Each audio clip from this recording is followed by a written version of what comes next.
আসসালামু আলাইকুম, কেমন আছেন সবাই? আশা করছি ভালো আছেন। আলহামদুলিল্লাহ আমরাও ভালো আছি।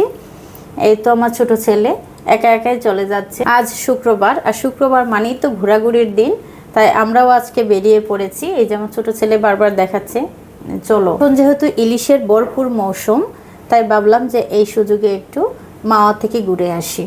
ইলিশ খাওয়া হয়ে যাবে আর একটু ঘোরাঘুরিও হয়ে যাবে। তো যেই কথা সেই কাজ, আমরা বেরিয়ে পড়লাম মাওয়ার উদ্দেশ্যে। আর এই তো হানি ফ্লাইওভার দিয়ে আমরা যাচ্ছি।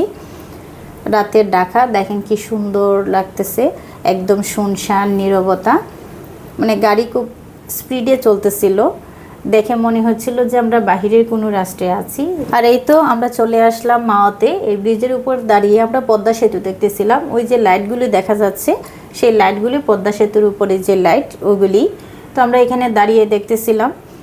তো আমার ছোটো জন আবার কৌতূহলী, উনি বারবার আঙ্কেলকে জিজ্ঞাসা করতেছেন, মানে আঙ্গুল দিয়ে দেখাচ্ছে ইশারা করে, মানে জানার চেষ্টা করতেছে। এই যে আমার বড় ছেলে আর আমার মেয়ে, ওনার হচ্ছে মন খারাপ, উনি শুরুতে এসে খেলনা কিনবেন। তো আমরা আসছি ঘুরতে, ইলিশ খেতে, এসে আগে খেলনা কিনবে। আর এই বোটগুলি পদ্মা নদীতেই চলাচল করে, টিকিট নিয়ে উঠতে হয়। তো আমার ছেলে মেয়েরা উঠতে চেয়েছিল, যেহেতু রাত, তাই রিস্ক নিয়ে আর বাচ্চাদেরকে আমরা উঠালাম না, এই নিয়ে তাদের মন খারাপ। তো আমরা শুধু পাশ দিয়ে হেঁটে যাচ্ছি আর ওদেরকে দেখাচ্ছিলাম। এদিকে বিভিন্ন ধরনের দোকানপাট ছিল। এই যে এখানে বিভিন্ন ধরনের ব্রেসলেট, আংটি এগুলো ছিল। তো আমার মেয়ে এটা হাতে নিল, বললাম এটা আমার ভালো লেগেছে, কিনে দাও। তো পাশে অনেক দোকান ছিল, যেহেতু এখানে সব ফ্যামিলি নিয়ে যাওয়া হয়, বাচ্চারা থাকে, তো বিভিন্ন ধরনের দোকানপাট থাকে, খেলনার দোকান ছিল, বিভিন্ন ধরনের মাটির জিনিসপত্র ছিল, অনেক ধরনের আইটেমই ছিল। যারা টুকিটাকি কেনাকাটা করতে চান অনেকেই কেনাকাটা করে নিয়ে যায়। আর সেই উদ্দেশ্যে মূলত এই দোকানপাটগুলি প্রতিষ্ঠা করা। কয়েক বছর আগে যখন গিয়েছিলাম তখন এত দোকানপাট দেখিনি। যত দিন যাচ্ছে দোকানপাটের পরিমাণও বাড়তেছে, যেহেতু মানুষের ভিড় বাড়ে সেখানে, তো তাদের উপযোগী করেই আসলে এই দোকানপাটগুলি তৈরি করা। তো এখানে নানান ধরনের জিনিসপত্র ছিল, এই যে বেতের বিভিন্ন ধরনের জিনিসপত্র ছিল। তো আমি শুধু সেগুলো দেখে যাচ্ছিলাম, যেহেতু কেনাকাটার কোনো উদ্দেশ্যে যাইনি, তাই আমি শুধু দেখে যাচ্ছিলাম। এখানে কিছু শামুকের জিনিসপত্র ছিল, এই জিনিসগুলো একটু ভালোই লাগতেছিল, তো ওইগুলো একটু হাত দিয়ে দেখছিলাম। এই জুড়িটা খুব সুন্দর ছিল, এটা পাতার বেত দিয়ে তৈরি করা হয়েছে, পাতা থেকে। তো এটা দেখতে খুব সুন্দর লাগতেছিল, ওটা টেবিলের উপরে ফল সাজিয়ে রাখা যাবে। তো পাশে একটা বেলপুরির দোকান ছিল, যেহেতু আমরা আগে ইলিশ খেতে গেছি তাই তখন আর খেতে পারবো না। তো মামা বলতেছিল যে আপনারা সবাই মিলে এক প্লেট খেয়ে নেন। তো অবশেষে চলে আসলাম আমরা সে কাঙ্ক্ষিত রেস্টুরেন্টে, হাঁস ও চুই জালের গল্প। এই রেস্টুরেন্টে মূলত আজকে আমরা খাবার খেয়েছি। তো এখানে চুই জালের মাংসও পাওয়া যায়, চুই জালের গরুর মাংস, চুই জালের হাঁসের মাংস। তো এই যে আমার ছেলে দুজন দৌড়াদৌড়ি করতেছে, বড় রেস্টুরেন্ট ছিল, তো এপাশ থেকে ওপাশ ওনারা দৌড়াদৌড়ি করতেছে। তো আমরা এদিকে ইলিশ চয়েস করতে চলে আসলাম। তো এখানে আমরা ঘুরে ঘুরে দেখতেছিলাম যে কি ইলিশ নেওয়া যায়। আমি তো সবগুলা কার্টুনই উল্টিয়ে দেখতেছিলাম, যে যেহেতু ইলিশ খেতে আসছি তো একটু বড় সাইজের ইলিশ নেই, তাহলে একটু মজা করে খাওয়া যাবে। তাই মামাকে বলতেছিলাম যে মামা একটা কাকনাটা উঠিয়ে দেখান যে ইলিশটা নতুন নাকি পুরাতন। তো মামা সেটা দেখাচ্ছিল, তো ইলিশটা বেশ নতুনই ছিল। তারপরেও আমি একটু হাত দিয়ে টিপে টিপে দেখতেছিলাম যে ইলিশগুলো আসলেই নরম নাকি। তো না, বেশ শক্ত ছিল ইলিশগুলো, নতুন ইলিশই ছিল। তো মামা বললো যে এই ইলিশটা নেন, আপনারা যেহেতু ডিম ছাড়া ইলিশ চাইতেছেন তাহলে এটা নেন, এটাতে হালকা একটু ডিম হবে। তো আমরা 2400 টাকা কেজি করে ইলিশ নিয়েছিলাম। তো এটা 1 কেজি 100 গ্রাম সাইজের একটা ইলিশ ছিল। তো এই ইলিশটা নেওয়ার পরে এই যে এখানে নিয়ে চলে আসলাম। তো এখানে হচ্ছে কেটে ধুয়ে তারপরে পরিষ্কার করে দিবে। তো এখানে একটা বিষয় আমার খুব ভালো লেগেছে, যে ইলিশের ডিম ছাড়ানোর বিষয়টা। আমরা বাসায় যখন ডিম ছাড়াতে যাই অনেক সময় হচ্ছে ডিমটা ভেঙে যায়। তো এটা দেখেন চামচ দিয়ে খুব সুন্দর করে নাড়া দিয়ে আস্ত ডিমটাকে উঠিয়ে নিল। ডিম ছাড়ানোর একটা নতুন কৌশল শেখা গেল।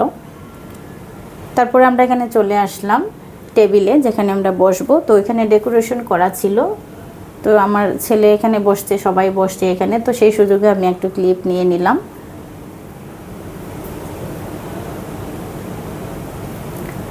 আর এই তো এদিকে ইলিশ ভাজতে চলে আসলো, ইলিশগুলোকে ধুয়ে পরিষ্কার করে নিল, কিছুটা সরিষার তেল দিয়ে সেটাকে মেখে নিল। আর এই যে মশলা দিয়ে দিল, এখানে কয়েক পদের মশলা মিক্স করা আছে। কি কি মশলা সেটা তো ওনারা আর বলবেন আপনাকে, আমাকে বললো যে কয়েক পদের মশলা এখানে আছে। তারপরে এই তো ইলিশগুলা জাকানাকা করে নিবে একটু। তারপরে ইলিশগুলা ভাজতে চলে আসলো।